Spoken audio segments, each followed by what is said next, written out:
Hey folks, what's up? This is Adam here, I Can't See a Guy. Welcome to the Movie Vault here on the Anti-Cine Guy channel. Okay, in my opinion now, we've reviewed the best Hellraiser films. The first three. The first one, classic, love it. Second one, decent sequel. There's a lot more like fun tactics to it. Number three, I like. But now we get to the fourth film, Hellraiser 4 Bloodline. And I've got this multi-feature Blu-ray set here. It contains Bloodline, Inferno, Hellseeker and Hellworld. It doesn't include Deader. And I used to own Deader on DVD, but when I brought this, I thought Deader was involved in this. So I sold that DVD. But then when this came, I was like, damn, I got rid of Deader for no reason. But I wasn't heartbroken because Deader's a piece of shit. But this multi-feature, with these four films on Blu-ray, it's the Hellraiser series, and I'm going to be perfectly honest with you, they're not good movies. Hellraiser 4 Bloodline, right off the bat, there's three things I like about the movie. Three things. And those three things do not make up for the whole movie. Hellraiser Inferno, I'm going to get to what I liked about that movie a little bit. Hellseeker is a piece of shit.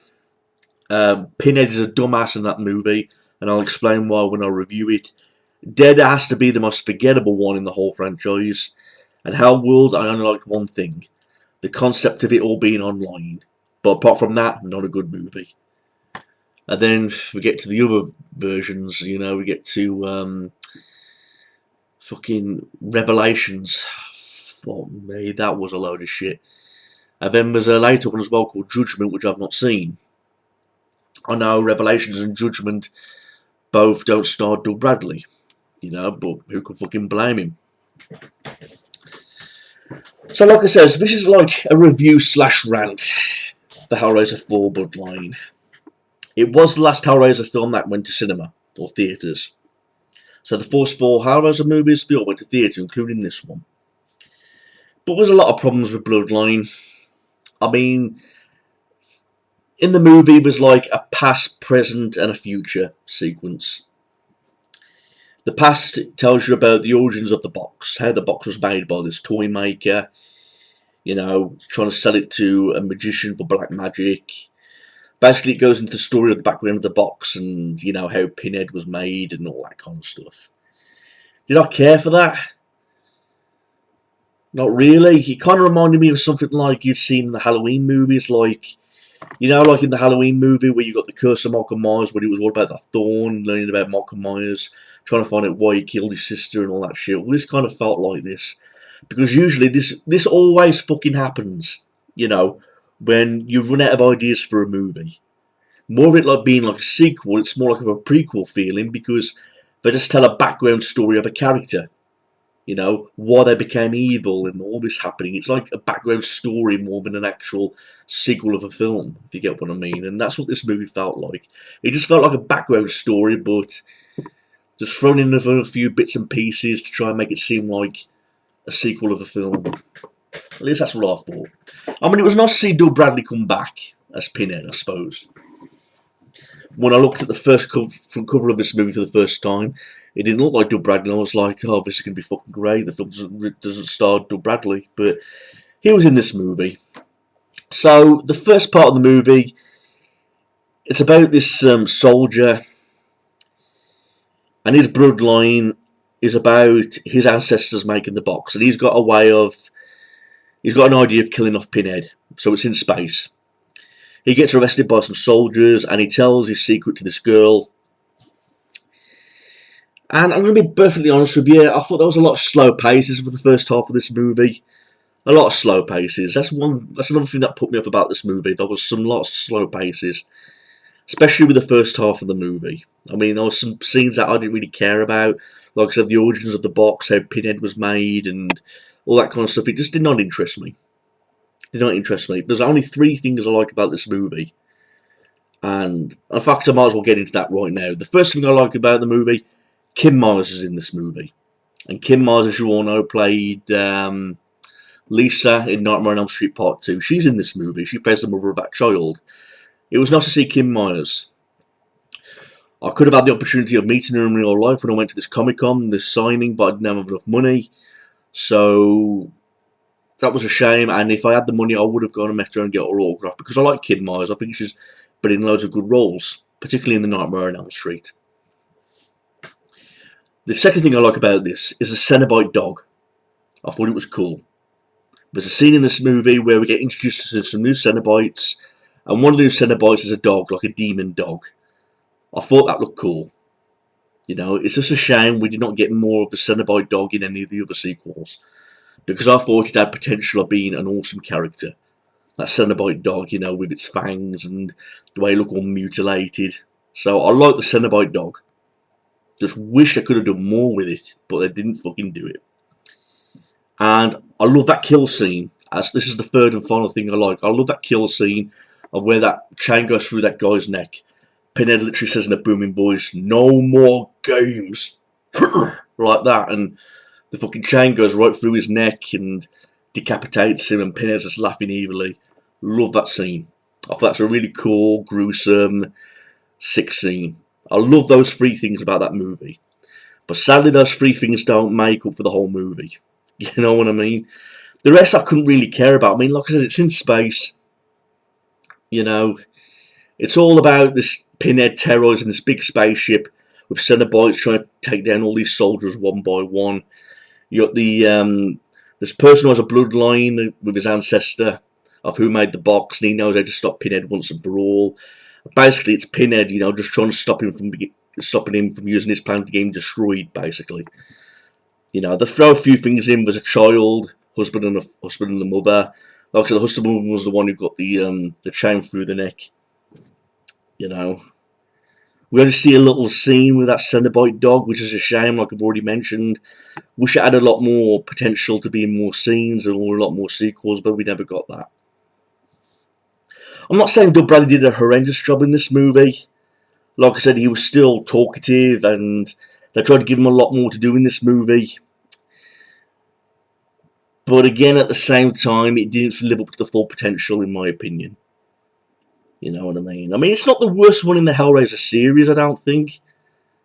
But it's just one of those movies that you can understand why it was the last one to come to cinema. You know. I mean, the ending where Pinhead gets destroyed, where the spaceship like turns into this,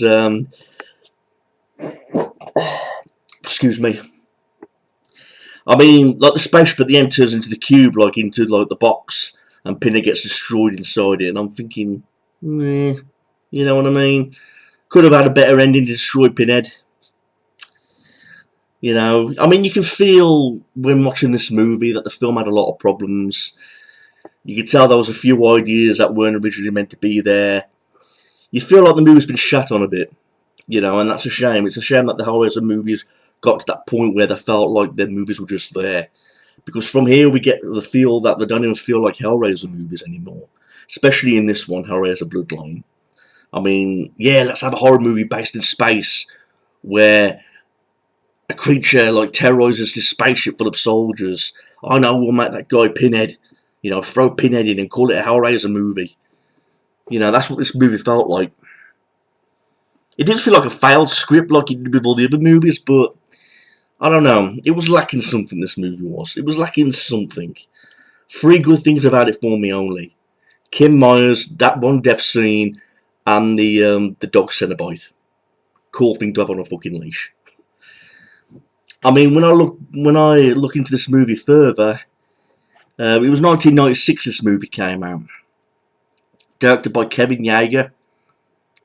It was also directed by Joe Chappell as well. Produced by Nancy Ray Stone. Written by Peter Atkins. Another thing I wanted to point out, the music. Now, the music was done by Daniel Licht in this movie. I've noticed the music didn't have like a good feel to it, like it did in the other Hellraiser movies. I mean, I love that Motorhead song that they did in Hellraiser 3. Hellraiser! You know, for the credits. I love the Christopher music from the first movie. You know, the opening of the Hellraiser. the opening of the Hellraiser movie and all the other sequences of music they used throughout the first and second movies. The music seemed real classy. Something you'd like hearing like in an 80s movie. I know this movie was made in 1996, but compared to the music in all the other Hellraiser movies, this one was like, nothing, not a good feel to it, not catchy, So that's another thing this film lacked: the energy behind the music in this movie. Because Hellraiser has some great soundtracks, and this one just didn't seem to have a soundtrack that lived up to its potential in this movie. I think it says something about the soundtracks in this movie. Yeah, it was composed by Daniel Licht. Although some people did praise some of the music in this movie. To be honest with you, I can't fucking remember it. I just remember it wasn't rememberable. But Bloodline did receive negative reviews on its release, as I'm just reading now about the reception. It was just panned. It had an average rating score of 3.43 out of 10. I mean, I've got this on, where is it gone? Fucking Blu-ray. Hellraiser Bloodline. And even seeing it on Blu-ray, that was nothing special. I mean, don't forget, this is just like a Rush 2 multi-feature set. There's no special features on these whatsoever. I mean, none of them. There was just like the 4 movies all put into one series, and there was no special commentary, there was no behind the scenes, no trailers, photos, nothing like that. So there's nothing to go crazy on, unlike the special edition I had for the first 3 Hellraiser movies, the Hellraiser 1, 2 and 3, Hellbound and Hell on Earth. Those had some great features behind the scenes, about the making of the films. So this set does not have any of that. I mean, this was a cheap set anyway. Not that I'd go crazy over this edition or anything like that, so okay. But yeah, what more can I say about Hellraiser Bloodline? Not I haven't mentioned already. It's not a movie to go crazy about. It's just not like a disastrous movie. But there was a lot of disappointment in this movie, and there was only 3 things that really made it well for me. So this is like a review / rant. I've covered everything that I've disliked about the movie. I've already mentioned it had a lot of slow spots, slow uptakes.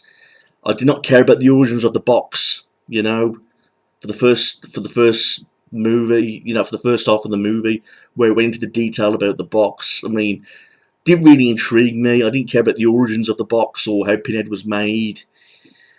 I suppose it taking place in space was a bit odd. I mean, Leprechaun made it to space, and now we've got Pinhead in space, But the gore, good gore, especially the scene like I mentioned with the chain going through the neck, like that scene. So the gore was there, I suppose. It was good to see Doug Bradley come back as Pinhead, although I dreaded it wasn't going to be him when I saw the front cover of this. It looks like it's played by a different actor. Fuck me, don't do that. But like I said, it's on for 85 minutes, and the movie seems a lot more longer with the slow paces. But that's basically all I've got to say about Hellraiser Bloodline, everybody. It's nothing to go crazy about. And you can understand why it was the last film that came to cinema as well, and why the films don't get any better from here. It's like as if they didn't feel like Hellraiser movies. So, anyway, I'm going to wrap this up now, everybody, and upload it. So, please like, rate, and comment this email if you've got any questions. And if there's anything you want to put in the comments about this movie, give me your thoughts. I'd love to hear them. But sadly, they don't get any better from here, and I'm dreading all these rants that are going to be coming up soon. So, thanks for watching, everybody. We'll see where we go from here. The hell is going to fucking continue. Peace out.